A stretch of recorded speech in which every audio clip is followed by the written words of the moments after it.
Kongresmeni Amerikan Self, zbatimi i marrëveshjes së Ohrit, kyç për të drejtat e shqiptarëve në Republikën e Maqedonisë së Veriut. Kongresmeni Amerikan Keith Self ka zhvilluar takimin në Maqedoninë e Veriut me përfaqësues të lëvizjes studentore shqiptare dhe liderët të opozitës shqiptare, ku është diskutuar situata politike në vend dhe respektimit të drejtave të shqiptarëve.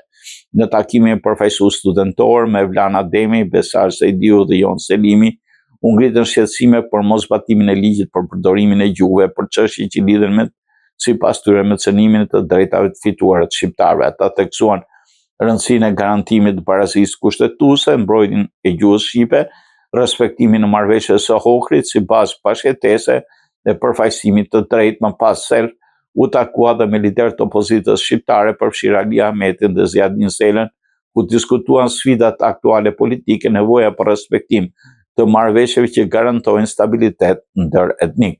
Kongresmeni Amerikan riteksoi rëndësinë e zbatimit të plotë të marrëveshjes së Ohrit. Vizita e tij në rajon vjen pas takimeve të mëparshme në luginën e Preshevës dhe në Kosovë, ku është takuar me përfaqësues të institucioneve politike shqiptare.